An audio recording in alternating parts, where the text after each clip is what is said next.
Hi, I'm Gary Zacharias. I want to welcome you to the Apologist bookshelf. I'm taking another look at a big book and powerful book by Rhodes called The Challenge of the Cults and New Religions. And it's subtitled The Essential Guide to Their History, Their Doctrine, and Our Response. And I think that's really important. Know what they believe and what's the Christian view of this cult or this new religion. I'm going to do for this time chapter 5, which is discussing the mind sciences, but I'm not going to do all the mind sciences. I'll focus more on Christian Science. So it starts by giving a little historical background. A man named Phineas Quinby. Okay, he was born in 1802, and he used metaphysical techniques to heal people. And he finally started writing down some of his theories, and he espoused the metaphysical idea that physical diseases are caused by our thinking, errors in our thinking or false beliefs. So disease is an error. And so we've created it ourselves. If we would just eliminate false beliefs, then we get rid of disease and we end up with a healthy body. And he says, how do we do this? How do we get rid of these false beliefs? He says, by the Christ, quotation marks around the Christ. So what's he talking about? Well, the human Jesus and the Christ are different. Jesus was a mere human, and he discovered the truth of how to get rid of this problem, this error of sickness. This truth, this higher wisdom, is an impersonal principle. It's a mind principle he called the Christ. So Christ is something all people can discover. They can use this. Everybody can use it. So gradually they came up by the mid-1800s with what was known as the New Thought movement, and it kind of stuck. And so old thought is out, and now we've got new thought in. So Jesus, distinct from the Christ, I think I mentioned that, and it spawned three major movements: Christian Science, the United Church of Religious Science, and the Unity School of Christianity. Now put them together, and they're called the mind sciences. So the idea of mind says that God is a divine mind that is all in all. And of course, science is not referring like you'd think to medical science, but to metaphysical or mental science. So all three of those groups advocate that the divine mind fills all reality. We should seek to harmonize our mind with this divine mind so we can become one with it. Do you hear some Eastern religion in there as well? Okay, so like I said, I'd like to focus just on Christian Science of the three, because that's the one you may have heard more about. But where does that start? Okay, a little biography there. Mary Baker Eddy, born in 1821, and she was delicate, and she had a lot of illness when she was growing up, and she was neurotic, and it continued until later in life. And as an adult, she supposedly developed clairvoyant powers, and she dabbled in spiritualism and the occult. She'd fall into trances, and people would seek advice from her while she was in that state. Now, she took most of her theology from Quinby. Now, what's interesting is later on, she claimed that she came up with it all on her own. Well, that's not true. She took it from Quinby. And she became interested in him because he was a healer, and she needed to be healed as well. And so he called his system all sorts of terms: science of health and even Christian Science.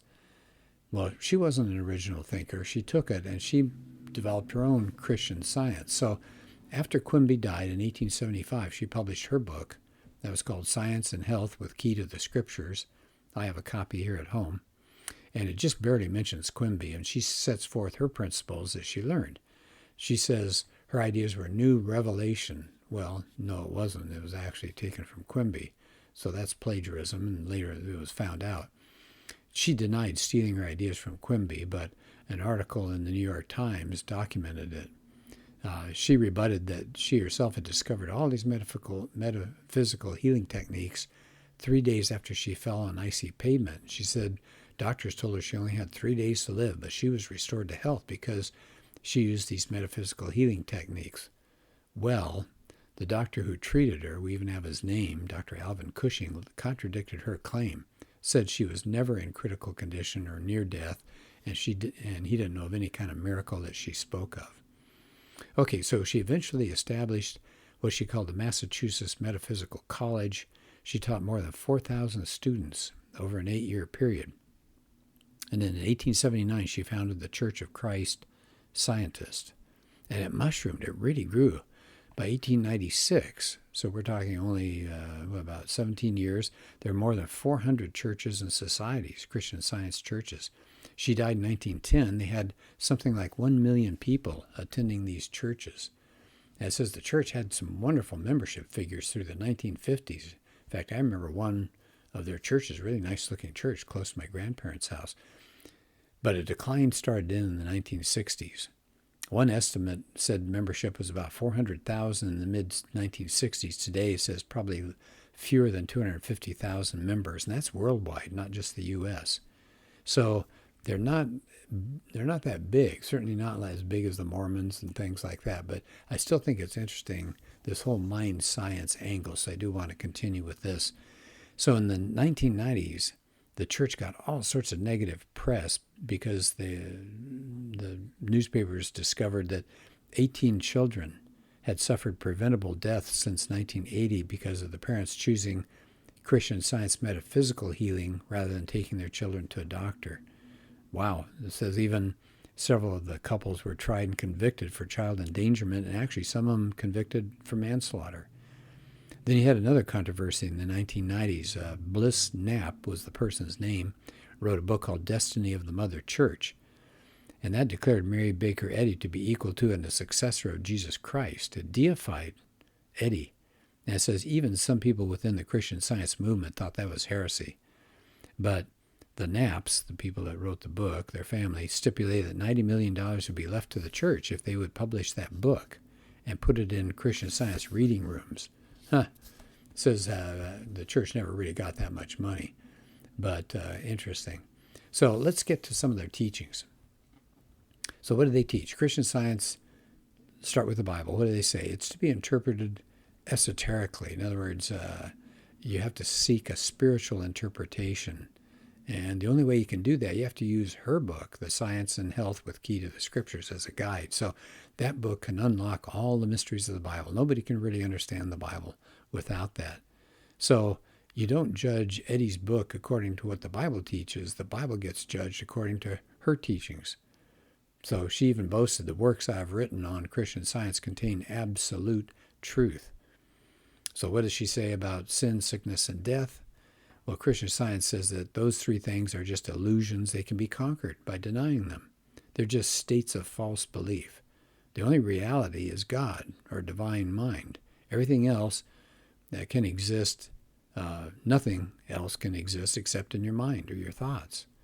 So because matter can't really exist, then neither can sickness, pain, nor death. And in 1898, she challenged the world to disprove that she had healed all sorts of people. Well, Charles Reed, who became the president of the American Medical Association, said, allow me to present to you some cases, and you can heal them.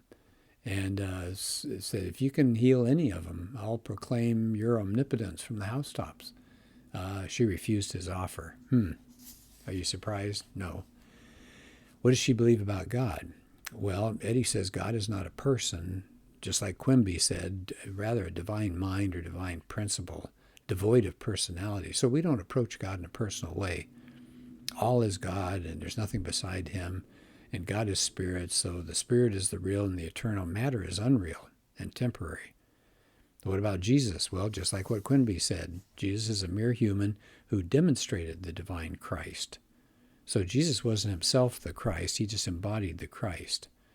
So what he was, Jesus was kind of a way shower. So he showed us what we could do. And she said the idea that God poured his wrath out on his beloved son on the cross, that's a man-made theory. She said the blood of Jesus couldn't cleanse anyone from sin. Jesus doesn't save. It's the principles that he taught that bring salvation. We save ourselves, in other words. What about man? What does she say about man? Well, the Christian Science view is because God is all in all, man himself is part of the divine. Again, it sounds very Eastern, doesn't it? So God is good. Man is part of the divine. So what does that say? Man does not sin. Sin's an illusion. It's unreal. Man is good and is perfect, incapable of sin or sickness and death. This is a quote from her works. There is in reality no evil, no disease, no death. She doesn't believe there was a sacrifice on Calvary because death is just an illusion. Jesus didn't really die on the cross. There was no resurrection. So what the disciples perceive? He appeared to his followers. He rose from the grave to them. So it said, I think this is really confusing. In his final demonstration called the Ascension, which closed the earthly record, he rose above the physical knowledge of his disciples, and the material sense saw him no more. What? I don't get that at all. But there was no crucifixion or resurrection. And because sin and evil and death and all these things are illusions, then salvation is just your belief. You stop believing in those things. So the problem is not our sin, it's just our mortal mind. And so through Christian Science, the errors of our mind can be cast out. So everybody gets saved. Because after all, nothing exists except God or divine mind. So there's no literal hell. We make our own hell. We just think wrong. And hell is the fire of a guilty conscience. And heaven is reinterpreted, just good circumstances that come about if we start thinking the right way. So in Christian Science thought, man continues to live following what's called death. He's not annihilated. He doesn't lose his identity. After the momentary belief of dying passes, this mind is still in a conscious state of existence. So I wonder what happens to us then. But she continues that after death, there's a probation during which we continue to fight and overcome the errors of matter, sickness, and death. So we eventually get rid of all these illusions and everything's fine. Okay, so like I said, she talks about, the book talks about some other beliefs, but I wanted to stick with Christian Science. So let's go to the part at the end of the chapter where he challenges, I think I'm down to about 4 pages here, 5 pages. So what are the challenges that we can come up with to Christian Science? Well, first of all, the idea that the Bible is too difficult to read says that violates the injunction. We're supposed to rightly handle the Word of God and not distort its meaning. And that's exactly what she's doing. She's distorting God's Word. We should be able to read it ourselves. Number 2, this idea about the Bible fails to recognize each verse of Scripture has only one true meaning. Okay, so she's got the idea that you plug into it anything you want. It says they try to make a case for hidden meanings of the Bible. And it says we insist not all interpretations are equally correct. Here's a third point. The basic authority in interpretation ceases to be Scripture with Christian Science, becomes the mind of the interpreter. So you can get all these contradictory meanings because the mind is the authority, not the Scripture. Here's another problem. Christian scientists rely on their own inner illumination to determine what Scripture means, but Christianity relies on the Holy Spirit for illumination. Another objection. This view superimposes mystical meanings on Bible verses. It doesn't really objectively try to figure out what the Bible author's intended meanings are. It ignores the context of Bible verses. Christian Science ignores grammar, history, and culture. So you don't know what the authors were meaning at all. It goes against what Jesus said. He never interpreted the Old Testament scriptures esoterically. He called them literal, the creation account, Noah's Ark, the flood, Jonah, Sodom and Gomorrah, Lot and his wife. Toward the end of the chapter, then, the point that the author is bringing out is there is a distinction between God and his creation. Huge, huge distinction. Creation is finite and the Creator is infinite. From a biblical perspective, now God is eternally distinct from what he created. So that's a huge difference. God created all things out of nothing. He's not pantheistically one with the universe. He's distinct from his creation. Furthermore, these mind sciences, Christian Science especially, their view of God fails to deal with the existence of real evil in the world. If it's just an illusion, then what's the big deal? Why should we care? But evil is true. Evil is real. Quote from Isaiah, "Woe to those who call evil good and good evil." And contrary to the mind science view, God is an impersonal source. The biblical concept says God's a loving Father, and we can cry, Abba. Yeah, I love that. Well, if they got God wrong, they certainly got man wrong too, didn't they? If God is an infinite, chainless being, how is it possible for man to go through this process to discover his divinity? The fact that a man comes to realize he is God proves he is not God. And the desire for Godhood has a long history, as Ron Rhodes points out. I mean, you think back to the fall of Lucifer and Adam and Eve, to be everything that God has. God knows in the day you eat from your eyes will be open. You will be like God, knowing good and evil. That's in Genesis. That was the temptation for mankind. So even up to this present day, man keeps wanting to be like God. So I think that's interesting too. Jesus alone, here's another point, Jesus alone is the Christ. He is Christ. He's not using the principle that's him. It says the New Testament talks about the Old Testament word for Messiah is Christ. Jesus alone fulfilled all those prophecies. He alone is the Christ. There is no other. And when Jesus was acknowledged as the Christ by people, he never said, oh, you too have Christ within. No. He said actually in Matthew 24 that others would come falsely claiming to be the Christ. And what about matter and sin and sickness and death? They're real. God created the universe and he said it was good. The world of matter is not an illusion, nor is it evil. It's real. It's part of God's good creation. And if you just deny sin and sickness and death, deny the reality, that doesn't make it so. In fact, they said during Mary Baker Eddy's last years, she was under doctor's care. She had morphine injections for pain. She wore eyeglasses.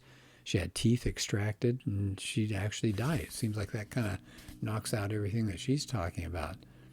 In fact, her way of denying sin, sickness, and death was in self-denied, wasn't it, by her own life and death. So the reality, Rhodes says at the end of the chapter, this is an unlivable faith. I have a story that I share with a class.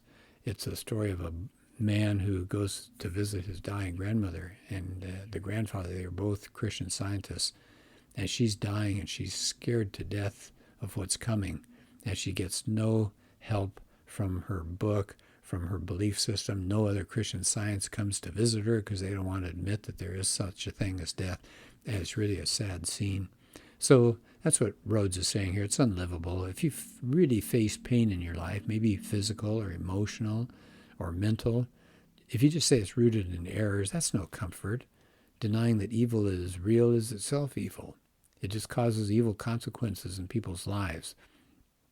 So he says the very claim that sin does not exist is itself a manifestation of sin and fallenness. Sin is real. And because of that, we need a real Savior. Jesus didn't come just to show us the way.